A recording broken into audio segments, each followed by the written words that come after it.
The illusion of purity. Every time a corruption scandal breaks out, we sigh. That familiar feeling rises like a reflex. Another bad person. An evil individual has broken the system we believe to be good. We shake our heads, criticize, and continue to believe that society still runs on proper principles. Only a few bad apples spoil the barrel. But Machiavelli, if he were alive, would probably smile at that reaction. He would say, "You are mistaken. It is not a good system destroyed by bad people. It is that very system, with its structure, its motives, and its rewards, that creates bad people." In The Prince, he wrote that humans are ungrateful, deceitful, greedy, and fearful. Many read that line and close the book, thinking Machiavelli pessimistic, even cruel. But they forget he did not write as a philosopher condemning humanity, but as a doctor describing a disease. Because only by understanding the disease can we build a system that resists it when good people commit crimes. Remember the 2019 U.S. college admissions scandal? 50 wealthy parents, lawyers, actors, entrepreneurs, spent tens of millions of dollars to falsify records for their children to enter prestigious universities. The press called them immoral opportunists. But if you ask them, they might say, "We're just protecting our children in an unfair system." In their minds, that act was not a crime. It was justice restored, a way to level the playing field in a game they believed everyone else was already cheating at. And that is where all corruption begins, when the wrongdoer believes they are doing the right thing. Machiavelli had seen this since the 16th century. He understood that corruption does not need evil men. It only needs ordinary people operating in a system that rewards cunning and punishes honesty. We often think morality is a matter of conscience, but Machiavelli saw it as a matter of power structure. If doing right makes you lose, then over time, only those willing to do wrong will survive. The illusion of morality and the shadow of goodness. In modern society, we cloak every act in a new moral garment. Huge corporations sponsor green campaigns while quietly destroying forests elsewhere.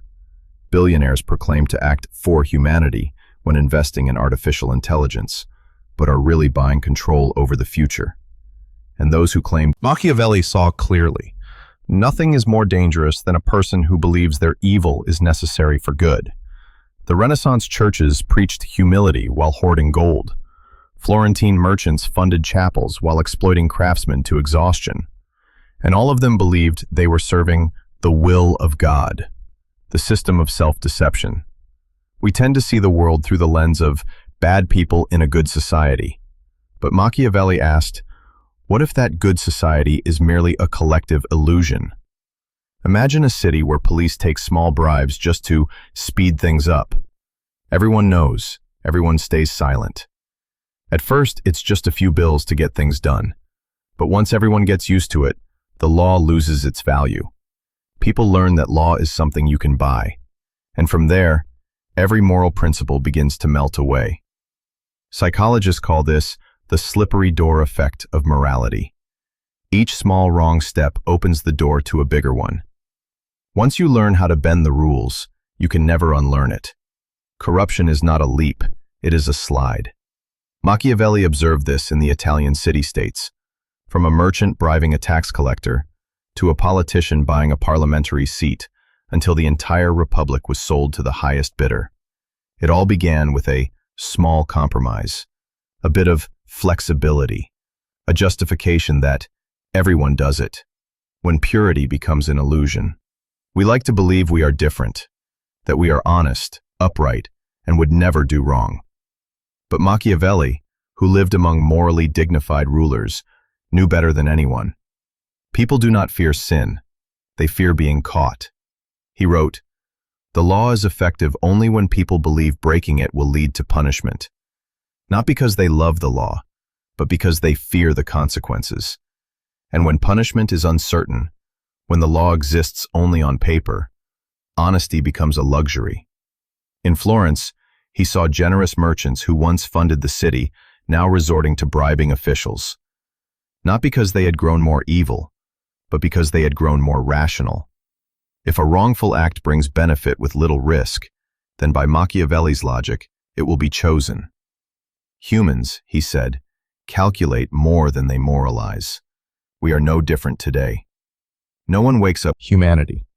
It is a warning that any system built on the assumption that people are good will eventually collapse. Because when rewards go to the deceitful, the honest are left with two choices: learn to deceive or disappear. And then, society no longer divides into good and bad people. It divides into those who know how to survive and those who don't, in a rigged game. The inconvenient truth. Machiavelli did not write to make us despair. He did not believe humanity was evil, but that we were too confident in our own goodness. We build institutions without accounting for self-interest, then despair when they fail. He understood that human nature is imperfect, but manageable, like a river that can be dammed and guided, rather than pretending the water will stop overflowing on its own. Corruption, in Machiavelli's eyes, is the result of designing systems based on moral illusion. We call for virtue but give no room for honesty to survive. We demand integrity, but reward manipulation. And then we call the collapse a tragedy of mankind, when in truth, it is merely the natural outcome of collective naivete.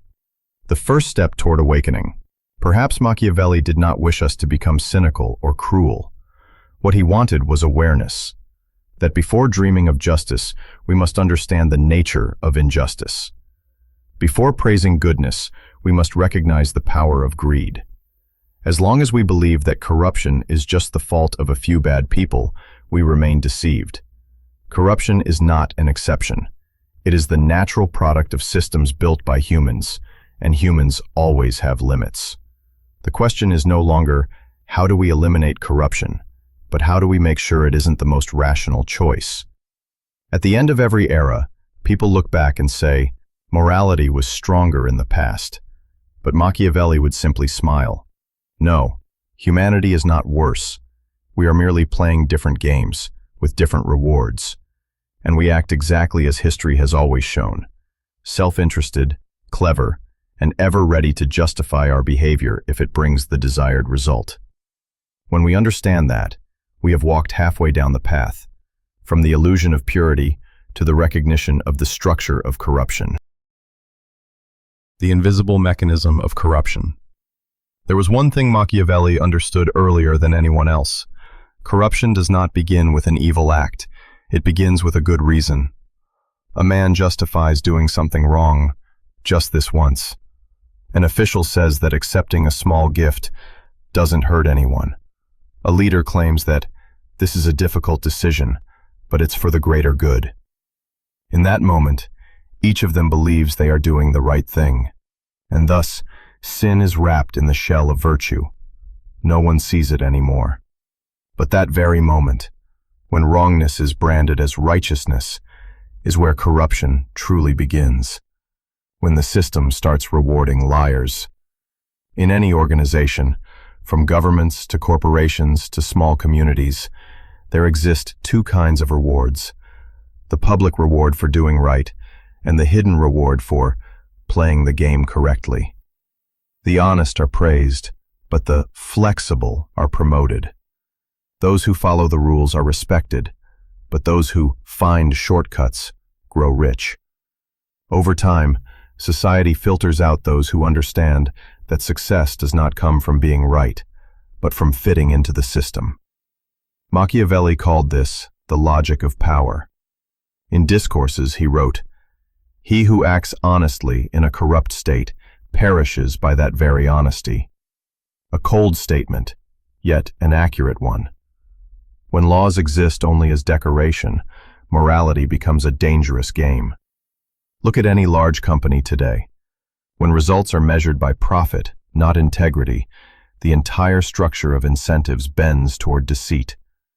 An employee manipulates numbers to hit the KPI and gets rewarded. Another tells the truth, costing the company a contract, and gets fired. After a few years, who remains honest? That is the mechanism of corruption, when lying becomes rational. Machiavelli's psychological law. Machiavelli did not have modern psychology at his disposal, yet he understood human nature through historical intuition. Centuries later, science gave a name to what he described: moral licensing, the license of morality. When people do good, they feel entitled to do wrong. A man donates to charity and feels justified in evading taxes. A politician signs a human rights bill and still a corrupt people cannot be free. Not a curse, a law. When everyone knows they can break the law without punishment, the law ceases to be law. It becomes a script decorating hypocrisy. Recall France before the Revolution of 1789. The nobility lived in luxury while the poor starved. No one feared the king anymore, because the court had become weak. When fear vanished, greed took the throne. The system dissolved on its own, needing no violence, only the loss of deterrence. Today that principle still holds. No dictatorship is needed to maintain order. But when oversight weakens and punishment becomes arbitrary, people learn that law is optional. From there, society enters what Machiavelli called a pseudo-moral regime, where everyone speaks of integrity, yet no one practices it. From Florence to Silicon Valley, the modern world seems far removed from Renaissance Florence, yet only the scenery has changed. Today, kings no longer sit on thrones. They sit in glass boardrooms. Their subjects no longer kneel beneath the crown, but bow before data, algorithms, and stocks. In the tech world, where every company proclaims to innovate for humanity, Machiavelli would likely laugh. He once wrote, "Men are always ready to cloak power with the robes of virtue."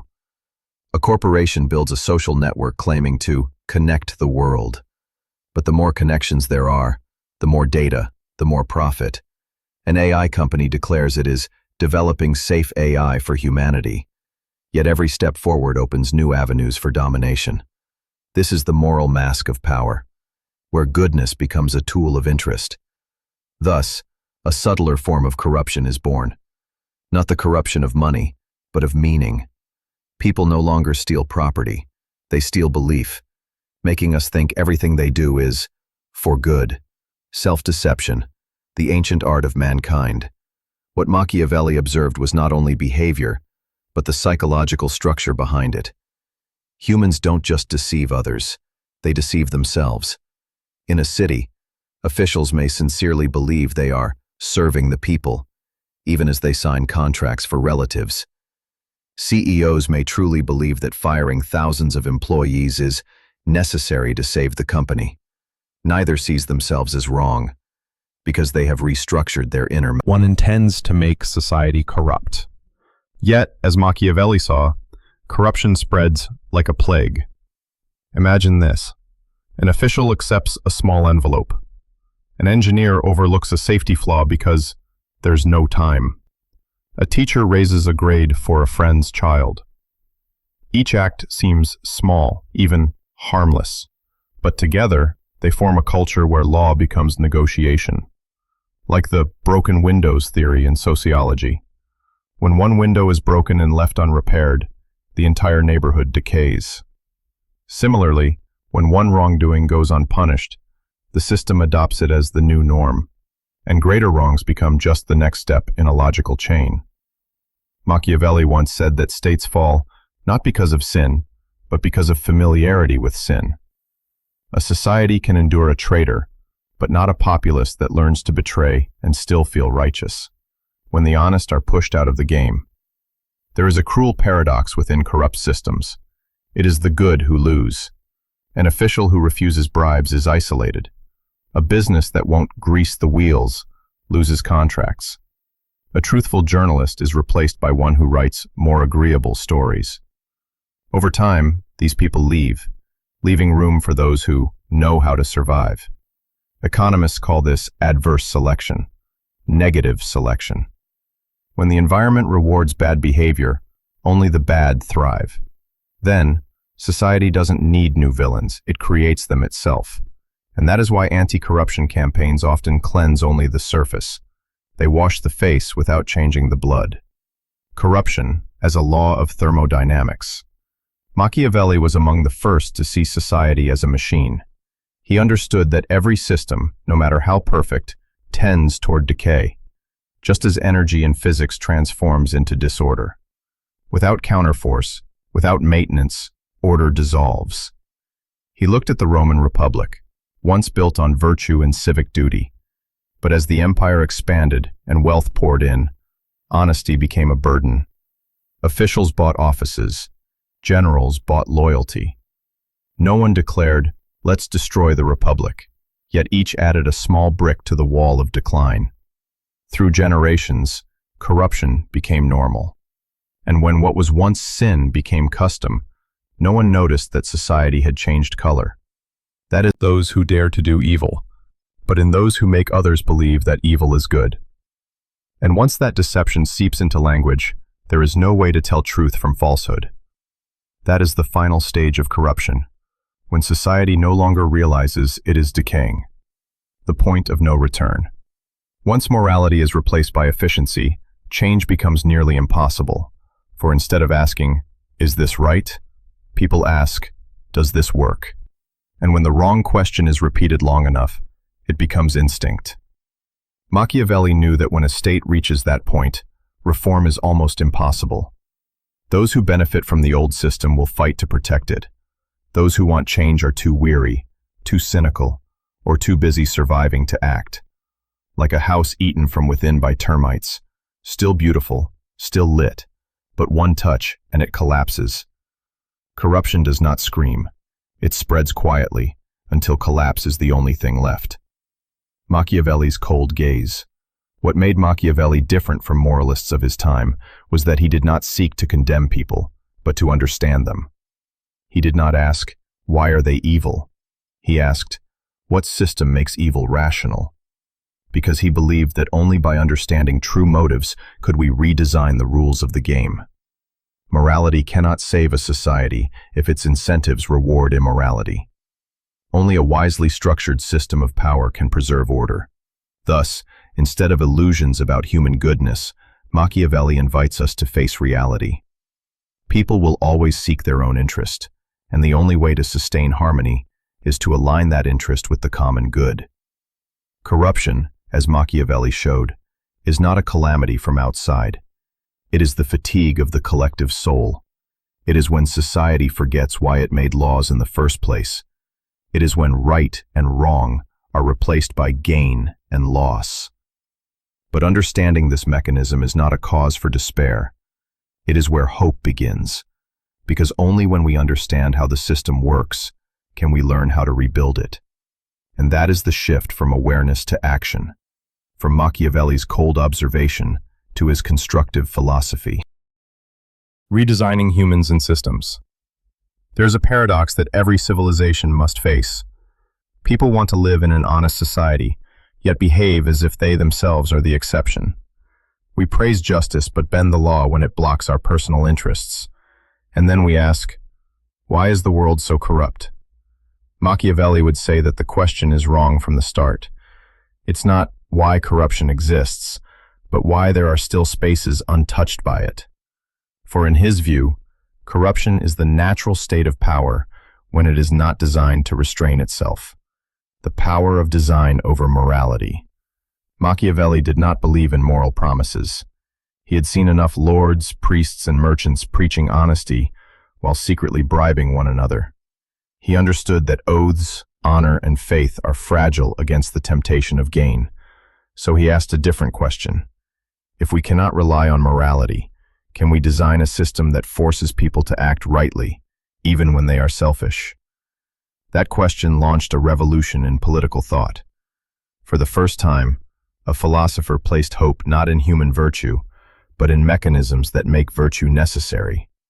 A sustainable society, Machiavelli said, is not one filled with perfect people, but one where private and public interests temporarily align, where doing good doesn't need praise, it just needs to be profitable. Countervailing power, lessons from nature. In nature, every ecosystem survives by balancing opposing forces. No predator hunts forever without being hunted. No tree can monopolize the sunlight without dying in its own shade. Machiavelli saw the same rule in politics. When a power group goes unchecked, it swells until it breaks the structure that sustains it. He called this the principle of countervailing power, the foundation of all modern liberal institutions. In Florence, he witnessed citizen councils, independent judges, and brief constitutions built to restrain mighty families. They did not trust power to limit itself. They forced it to. Today, we see the same principle in the separation of powers, in free media, in oversight agencies, courts, and civic organizations. Not because rulers are evil, but because no one is good enough to be left unmonitored. Rotation of power, preventing decay. Machiavelli recognized another law. When power rests too Machine, the necessary fear. Many hate Machiavelli for his cold line. It is better to be feared than loved, if you cannot be both. But read closely. He wasn't glorifying cruelty. He was describing deterrence. People avoid wrongdoing not because they love the law, but because they fear its consequences. And if society is to survive, every wrong must carry a real, non-negotiable cost. Machiavelli saw Florence collapse not for losing love, but for losing fear. When no one fears punishment, corruption stops being a crime and becomes a strategy. Today, we call it the certainty effect. People fear being caught more than how harshly they're punished. A death penalty scares less than a 100% chance of exposure. So the best system isn't the harshest, it's the one that can't be outsmarted. When freedom meets order. Machiavelli was no worshipper of tyranny. He knew fear without limits devours freedom. A state built only on punishment becomes a cage. Thus, order only matters when contained within freedom. Strong societies aren't those without corruption, but those capable of correcting it. That's what kept the Roman Republic alive for centuries. Not that it was flawless, but that it punished its own. When citizens can question, courts can judge the powerful, and the press can light the dark. This isn't chaos, it's moral maintenance. The paradox of the watchdog. Yet Machiavelli knew, even gatekeepers need guarding. He told of Florence, where those fighting corruption became a new power block, using their post to destroy rivals. Anti-corruption turned into a weapon, not a virtue. That story repeats endlessly. From Brazil's car wash operation turned political tool to watchdog agencies captured by ruling parties. Machiavelli would smirk. You forgot. No one is immune to power. So he insisted. Oversight only works if oversight itself is overseen. A clean society doesn't need heroes. It needs circles of accountability. No one is the center of virtue, only a network of transparency.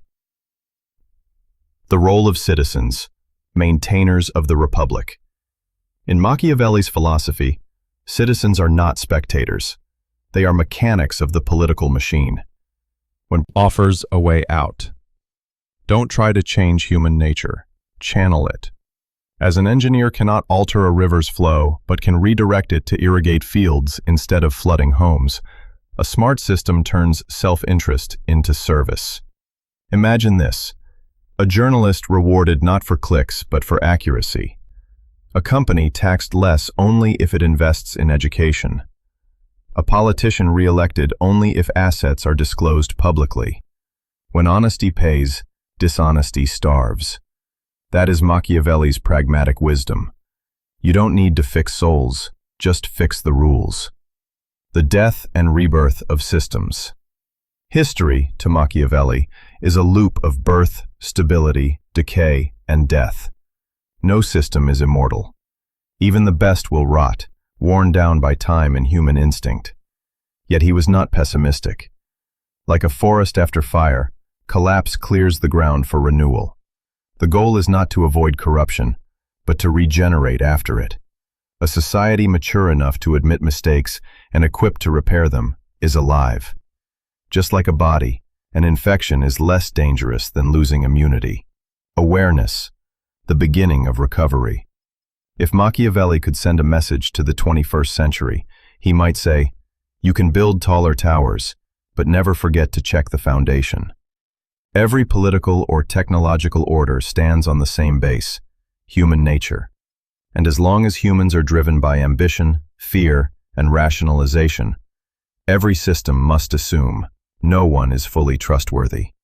Yet within that distrust lies a deeper faith, the faith in self-awareness. When we dare to see ourselves as impure, that is the first moment of purity.